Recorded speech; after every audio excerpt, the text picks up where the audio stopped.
Ce matin, levons nos voix et nos mains au ciel, rendons grâce à Dieu. Apprécions-le pour ces témoignages puissants que lui-même a accomplis. Retournons-lui toute la gloire, toute la louange. Remercions-le, retournons-lui l'honneur. Il n'y a personne comme lui. Seul lui peut faire ce qu'il fait et à lui seul nous retournons la gloire.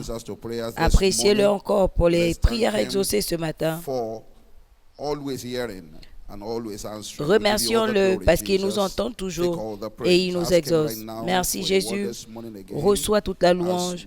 Demandez-lui encore ce matin une parole. Que ta parole nous soit adressée au nom de Jésus. Nous te retournons toute la gloire et la louange. Au nom précieux de Jésus, nous avons prié. Père, nous te remercions encore ce matin. Nous sommes reconnaissants parce que tu nous réponds. Ce matin, nous demandons que tu nous parles encore et que ton nom soit magnifié et que ton peuple soit béni. Au nom précieux de Jésus, nous avons prié. Asseyez-vous s'il vous plaît et donnons à Jésus une offrande d'acclamation. Gloire à Dieu, 2025, c'est mon année de la nouvelle ère. Félicitations. Amen et amen. Ce matin, c'est mon privilège donné par mon Père et par Dieu, le Père et mon Père, pour nous apporter cette parole d'exhortation avant qu'il ne vienne nous bénir. Et ma prière, c'est que vous soyez bénis ce matin. La ligne d'exhortation de la semaine, c'est engager la puissance des témoignages. Engager la puissance des témoignages. Tout au long de la semaine, nous voyons à quel point les témoignages sont puissants. Quelles sont les caractéristiques des témoignages. Et tout ceci dans le but de nous aider à comprendre pourquoi ce sont des outils efficaces pour la moisson des âmes dans le royaume. Parce que Dieu lui-même a commandé que nous devons partager les témoignages qu'il nous donne. Et ce matin, nous allons voir quelques autres points sur le même point.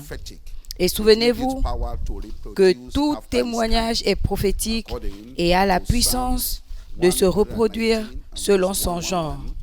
Selon le psaume 119, verset 111.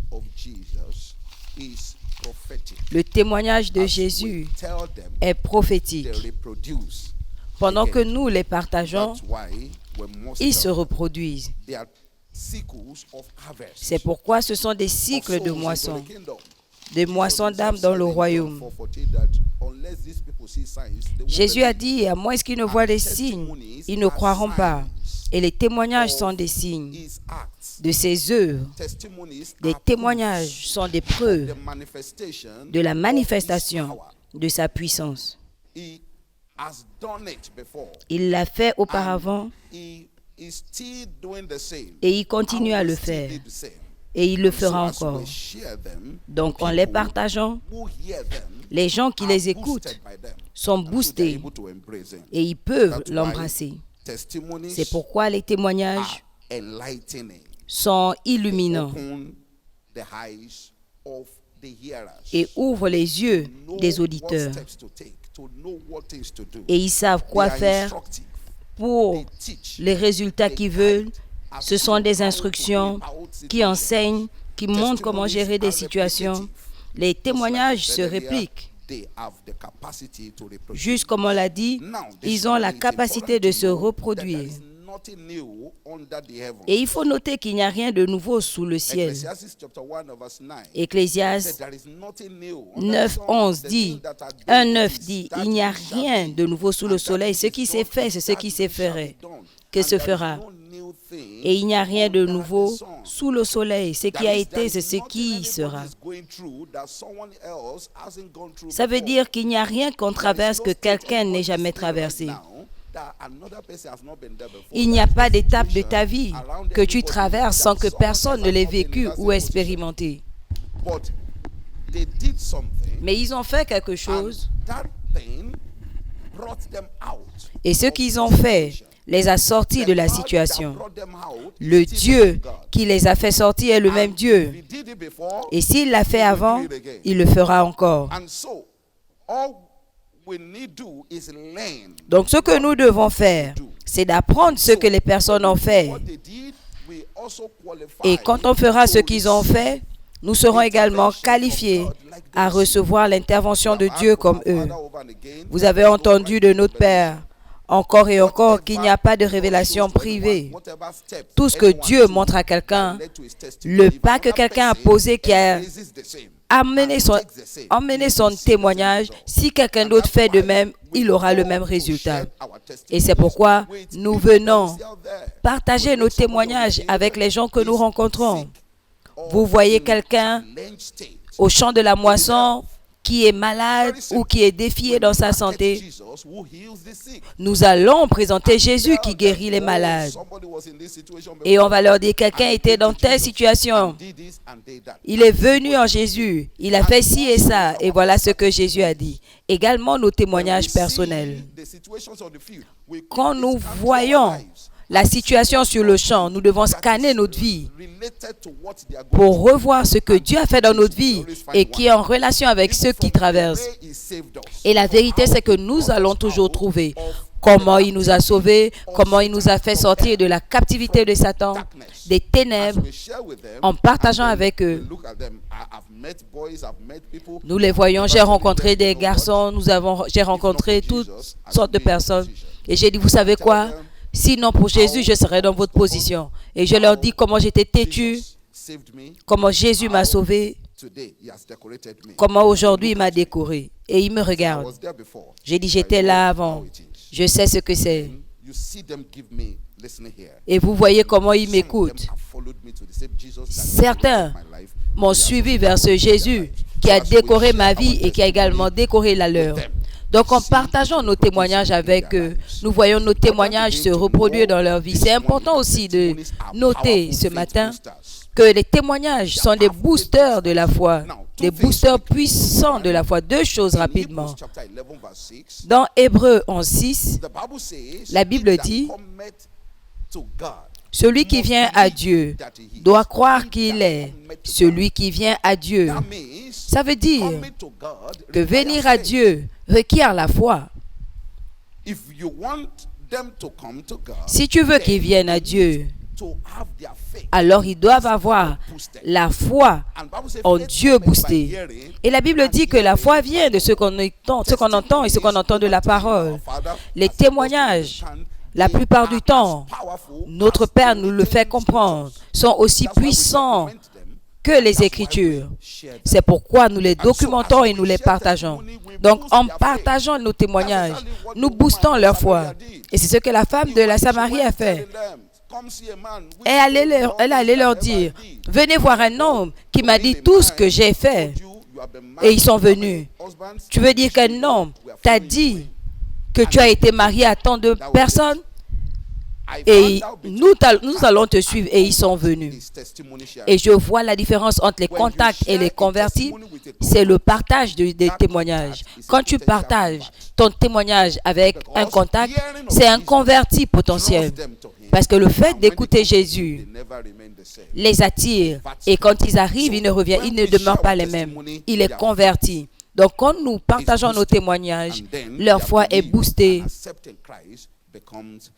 Et ça devient plus facile pour eux de croire et d'accepter Christ.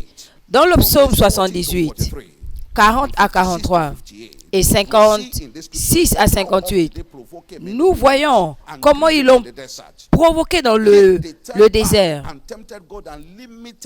Ils ont tenté Dieu et ils ont limité le Saint d'Israël.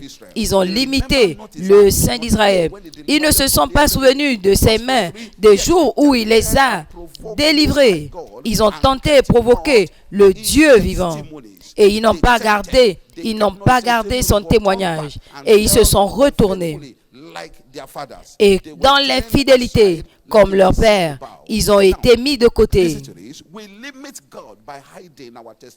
Nous limitons Dieu en cachant nos témoignages. Nous limitons l'étendue des signes et des prodiges en cachant nos témoignages. Et nous bloquons l'intervention de Dieu parce qu'ils ne se sont pas rappelés des œuvres de ses mains, ni de ses opérations. Psaume 28, 5, il ne les bâtira pas. Ça veut dire que Dieu fera plus quand nous disons ce qu'il a fait. Ce qui veut dire que ce qu'il a fait avant, si nous partageons avec les autres, les mêmes actes se répandent parmi eux et ils l'acceptent. Donc, à chaque fois que tu caches ton témoignage, sache que tu es en train de limiter la main de Dieu. Tu es en train de bloquer l'étendue de l'évangile. Parce que le serviteur de Dieu, le pasteur résident, nous a dit mardi, Marc 1, 45, l'homme que Jésus a touché, qui allait parler aux gens, qui allait publier. Et les gens sont partis de la ville et ils sont allés rencontrer Jésus dans le désert. Je nous vois être utilisés par Dieu en cette saison pendant que nous partageons nos témoignages, attirer les gens par le témoignage d'Énée. 2 villes se sont converties. Juste une publication d'Énée dans Acte 9, 34. Jésus te guérit, lève-toi, fais ton lit. Et au verset 35, tous ceux qui demeuraient à Lydda et à Saron ont vu, ils ont entendu ce qui s'est passé. Ils n'étaient pas tous là, mais ils ont entendu, ils ont vu et ils sont venus. Et ils se sont donnés au Seigneur. En cette saison, des multitudes se transformeront, viendront au Seigneur par nous. Levons-nous pendant que nous recevons la grâce de publier nos témoignages. Recevons la grâce de publier, de témoigner.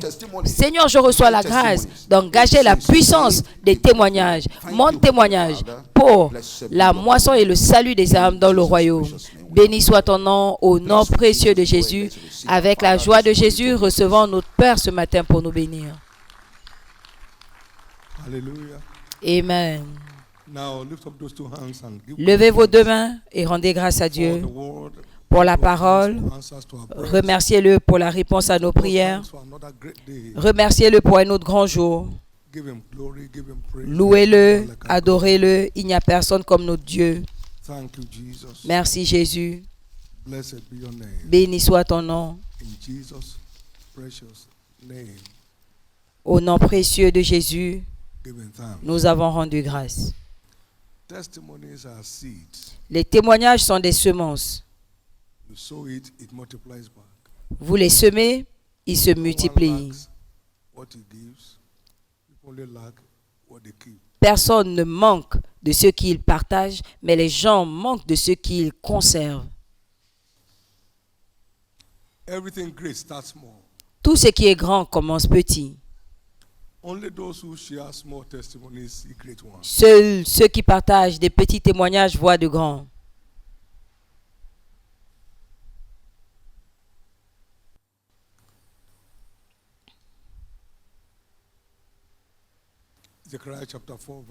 Zacharie 4, 10.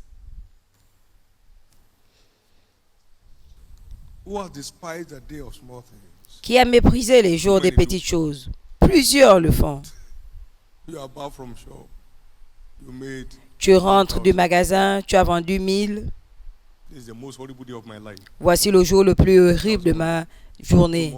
1000 seulement. Le lendemain, rien du tout. Ah, voilà le pire des pires. Tu ne fais que proclamer et ça arrive. Les témoignages sont des semences. Si tu ne les sèmes pas, ils ne se multiplient pas. Sème la semence de tes témoignages avec joie pour que ta semence de témoignage, si tu méprises les petites choses, tu ne verras pas de grand. Tout ce qui est international a commencé localement. Partage ton témoignage. Aime les partager. Partage dans la vérité, dans l'amour. Ne rajoute rien. Nous sommes là pour le meilleur moment. Tu te rendras compte que ton ministère, cette fois, sera riche parce que tu ne vas pas citer Jérémie, Josué à quelqu'un qui ne connaît pas Dieu. Quand tu dis Josué, la personne pense que c'est son voisin qui est très mauvais.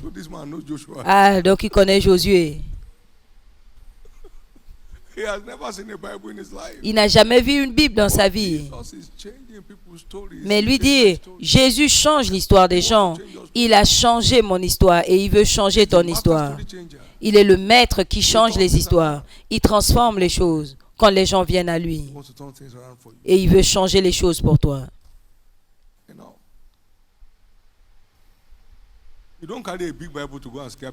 Tu ne prends pas une grosse Bible pour aller effrayer les gens. Vous allez passer les meilleurs moments. Et je veux croire que les témoignages de Dieu dans ta vie vont se multiplier surnaturellement en les partageant avec joie et allégresse au nom de Jésus. Lève tes deux mains et n'oublie aucun de ses bienfaits.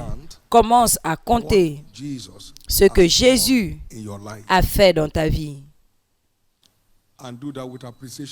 Et fais-le avec appréciation. Il n'y a personne comme notre Dieu. Vous savez où vous étiez, je sais où j'étais quand il m'a trouvé. Et je sais là où il m'a emmené par la grâce aujourd'hui. L'histoire est mon histoire.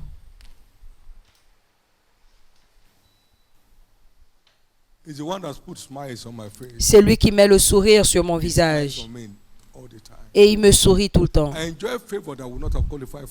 Je jouis de la faveur dont je n'aurais pas pu être qualifié dans ma vie. Quel bon Dieu j'ai.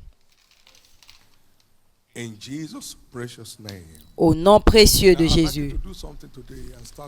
Maintenant, j'aimerais que tu fasses quelque chose aujourd'hui. Que tu commences à le faire aujourd'hui. Commence à écrire tous les changements que tu as expérimentés depuis que tu as rencontré Jésus. Le fait de venir à Jésus, qu'est-ce que cela a ajouté dans ta vie? Ne suppose pas. Sois sérieux. Fais-le sérieusement.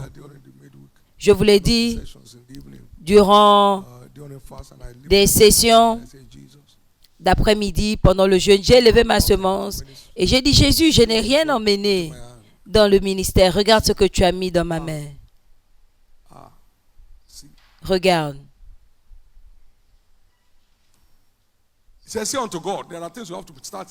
Dis à Dieu, il y a des choses que tu dois dire à Dieu pour qu'il sache à quel point tu l'apprécies.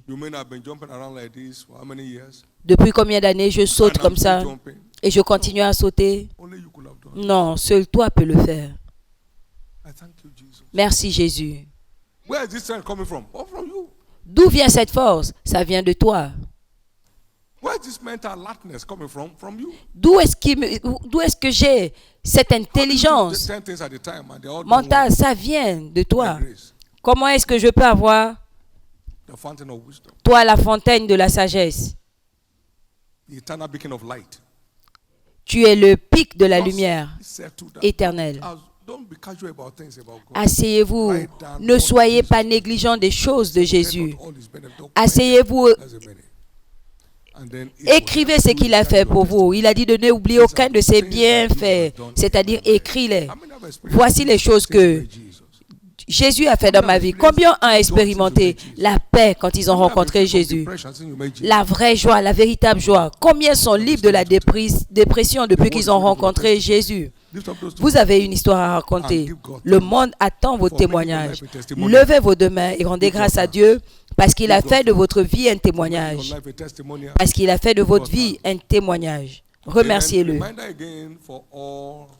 À titre de rappel encore, pour tous les ouvriers, dans la commission, nous nous rassemblons samedi, s'il vous plaît, à 7 heures. Ne le ratez pour rien au monde. Tous les leaders de cellules en particulier, les assistants, les secrétaires, ne le ratez pour rien au monde. Nous faisons l'audit des cellules et nous allons poser les pas que Dieu veut que nous posions. Donc soyez là pour être sûr que cette cellule est représentée. that does not leave any of the other people expected they are out. Cela n'exclut pas les personnes qui doivent être là. Tout le monde doit venir honorer Jésus en étant là. Vous jouirez de l'honneur en retour. Levez vos deux mains et remerciez Dieu.